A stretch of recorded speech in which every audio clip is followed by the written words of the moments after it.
Olá, pessoal. Meu nome é Rômulo Costa, sou tutor do PVS de Itaperuna, tutor de Física, e nosso assunto de hoje é a respeito de espelhos esféricos. Então, vamos começar.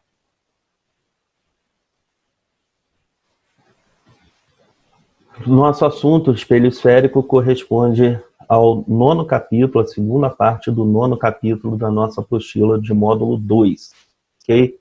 Então, começaremos assim.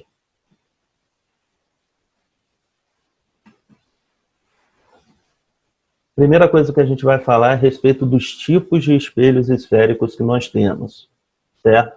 Nós temos dois tipos. Um espelho que a gente chama de espelho côncavo, onde a superfície refletora está na parte interna do espelho. E o outro que a gente chama de espelho convexo, onde a superfície refletora está na parte interna do espelho. Então aqui eu tenho o espelho côncavo, certo? E o espelho convexo. O espelho côncavo na parte interna e o espelho convexo na parte externa. Elementos do espelho esférico. Nós temos esses elementos todos aqui, tá? Então vamos lá. O C é o centro de curvatura. Como o espelho é esférico, a gente entende que ele surgiu de uma superfície que é uma superfície esférica, uma esfera. Então o centro dessa esfera seria o nosso centro de curvatura do espelho. O ponto F, que é o foco principal, esse ponto F fica situado na metade da distância entre o foco, o centro e o vértice do espelho, entre o centro e o vértice do espelho, ok? O V é o vértice, o R é o raio de curvatura do espelho, e o Fzinho é a distância focal. Como eu falei, a distância focal é a metade do raio de curvatura, ok? E esse alfa é o ângulo de abertura. Essas leis que a gente vai estudar aqui, a gente vai estudar para espelhos que têm um ângulo de abertura pequeno, tá ok? Então, essas leis são para ângulos pequenos. Vamos lá. Vamos ver os raios notáveis que a gente tem para formação de imagens em espelhos esféricos. Primeiro, todo raio que incide no espelho paralelamente ao eixo principal é refletido passando pelo foco do espelho. Então, você nota aqui, ó, para espelho côncavo, o raio vem paralelo, ele é refletido paralelamente, ele vem paralelo, ele é refletido passando pelo foco.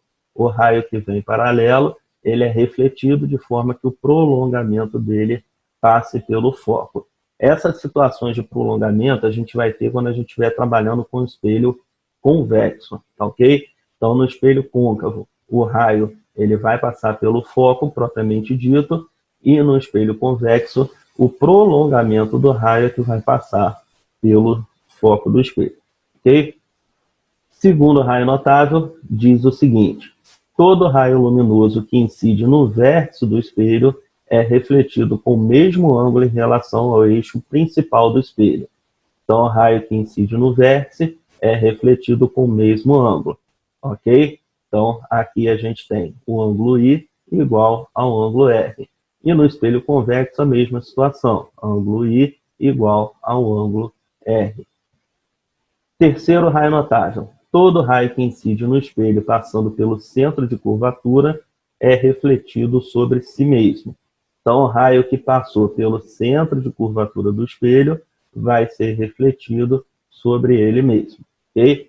No espelho convexo, o raio, quando ele incide na direção do centro de curvatura, de forma que o seu prolongamento, né, passe pelo centro do espelho, é refletido de volta sobre ele mesmo, ok?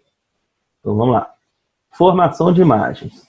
Para espelhos convexos, a gente tem uma situação só para o objeto situado em qualquer posição.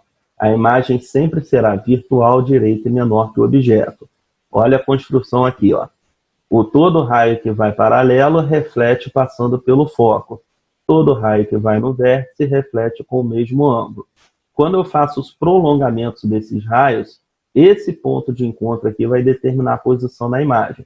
Então, a gente pode ver que a imagem é uma imagem direita, certo? É uma imagem direita, porque está de cabeça para cima em relação ao objeto. Virtual, porque está dentro do espelho. e ela é virtual também, porque ela é formada pelo prolongamento dos raios luminosos, ok? E ela é menor que o objeto. Guarda isso. Toda imagem virtual, obrigatoriamente, é direita. E toda imagem real, obrigatoriamente, invertida, tá? Toda vez que você tiver a imagem sendo formada pelo prolongamento dos raios luminosos, significa dizer que você tem uma imagem virtual. Beleza? Vamos na sequência. Formações de imagens agora em espelhos côncavos. Primeira situação. Objeto situado atrás do centro de curvatura do espelho. Então, atrás do centro de curvatura. Vamos lá. Todo raio que incide paralelamente ao espelho reflete passando pelo foco. Todo raio que incide no foco reflete paralelamente, ok? Então, aqui, ó, onde eu tenho o cruzamento, eu tenho a formação de imagem. Então, beleza. Aqui eu vou ter, ó, a imagem, ela é real. Por que ela é real? Porque ela foi formada pelo cruzamento de raios luminosos propriamente dito, invertida e menor que o objeto, ok? Segunda situação, espelho côncavo, tá? O objeto situado sobre o centro de curvatura do espelho. A imagem, ela vai ser real, invertida e do mesmo tamanho. Se a gente fizer a construção, ó, todo raio que vai paralelo reflete no foco, todo raio que vai no foco, ele reflete paralelamente. No encontro aqui, a formação de imagem. Então, a gente nota que a imagem tem o mesmo tamanho do objeto e ela está invertida, ela está de cabeça para baixo. Isso caracteriza uma imagem real. Ok? Beleza. Na terceira situação, a gente tem o objeto situado entre o centro de curvatura e o foco do espelho. Então, entre o centro de curvatura e o foco, a gente tem uma imagem real, invertida e maior que o objeto. Se a gente for olhar, ó, pelos raios notáveis, todo raio que incide paralelamente reflete passando pelo foco. Incidiu no foco, reflete paralelamente. Aqui no encontro a gente tem a formação de imagem. Então a gente tem, ó, o objeto para cima, a imagem de cabeça para baixo. Então é uma imagem invertida. Toda imagem invertida é real. E a gente olha aqui os tamanhos, a gente percebe que a imagem é maior do que o objeto. Quarta situação, objeto situado sobre o foco do espelho. A gente diz que a gente tem uma imagem imprópria. Por quê? Porque os raios luminosos não se cruzam, eles são paralelos. Os raios não se cruzam e nem os prolongamentos vão se cruzar, uma vez que eles são paralelos. Então a gente tem aqui, ó, esses raios paralelos e os prolongamentos também paralelos. Beleza? Espelho côncavo, quinta e última situação. Objeto situado entre o foco e o vértice do espelho. Eu tenho uma imagem virtual direita e maior que o objeto. Vamos ver o desenho aqui, ó. Toda raio que incide paralelo reflete passando pelo foco. Todo raio que incide no vértice reflete com o mesmo ângulo. Fazendo prolongamento, a gente vê que os raios luminosos vão se encontrar aqui. Na verdade, o prolongamento dos raios luminosos vão se encontrar nesse ponto. Então, já que a gente tem um encontro dos prolongamentos, a gente tem uma imagem virtual, toda a imagem virtual é direita, e nesse caso aqui é maior que o objeto. Então, a gente só tem duas situações de imagens virtuais, ok? A primeira situação é para espelho convexo, em que a imagem virtual sempre vai ser direita e menor que o objeto. E a segunda situação para espelho côncavo, em que a imagem vai ser sempre virtual, direita e maior que o objeto, desde que o objeto esteja situado entre o foco e o vértice do espelho. Ok? Vamos lá. Estudo analítico disso daí. A gente usa a chamada lei de Gauss. Então, a lei de Gauss é 1 sobre F igual a 1 sobre P mais 1 sobre P', onde o F é o foco do espelho, o P é a distância do objeto ao vértice do espelho e o P' a distância da imagem ao vértice do espelho. Aumento linear transversal determina se a imagem sofre alguma variação nas suas dimensões em relação às dimensões do objeto, ok? Se o A for igual a 1, a imagem é do mesmo tamanho que o objeto. Se o A for menor que 1, a imagem é menor que o objeto. E se o A for maior que 1, a imagem é maior do que o objeto. Certinho? Vamos para alguns exemplos. O primeiro exemplo está assim. Um espelho esférico conjuga uma imagem virtual, direita e reduzida de um objeto real. Em relação a esse espelho e a posição do objeto da imagem, assinale a alternativa correta. Então, primeira alternativa. Trata-se de um espelho côncavo? Não. Por quê? Porque espelho côncavo, ele só fornece imagem virtual, direita e maior que o objeto. E aqui está dizendo que a imagem é uma imagem reduzida. Então, não é um espelho côncavo, é um espelho convexo. Sendo assim, a gente já elimina a primeira, a segunda e a terceira opção. Letra D, ó. Trata-se de um espelho convexo? Sim. Quando o objeto é colocado em qualquer posição? Sim, exatamente.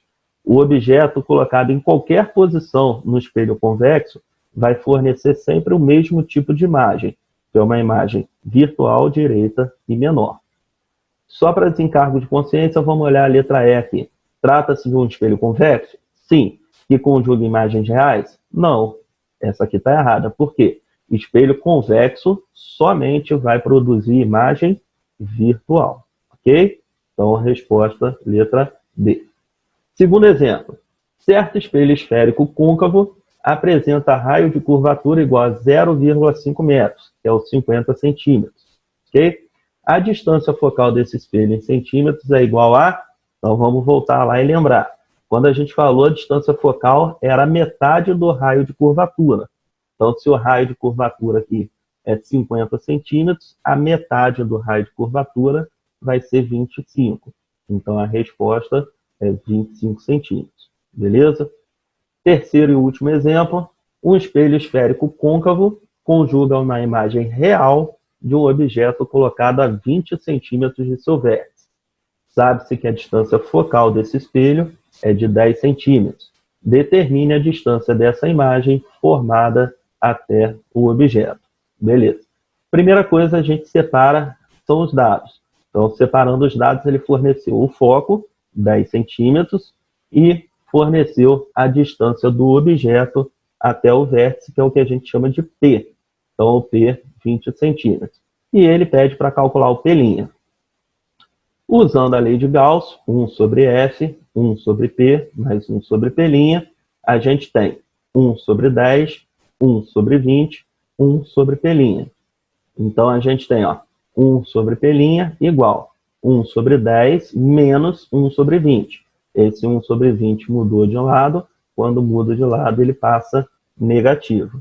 E, fazendo essa continha aqui, a gente chega à conclusão que o P' vale 20 centímetros. Certinho? Isso daí a gente também conseguiria determinar sem fazer cálculo nenhum, somente com aqueles conceitos. Por quê? Se a distância focal é 10 centímetros, o raio de curvatura é 20. Ok? Ou seja, o centro de curvatura do espelho está a 20 centímetros do vértice. Então, se o objeto foi colocado a 20 centímetros, certo? A gente sabe que a imagem vai ser real invertido do mesmo tamanho. E a gente sabe que ela vai estar exatamente na mesma posição do objeto.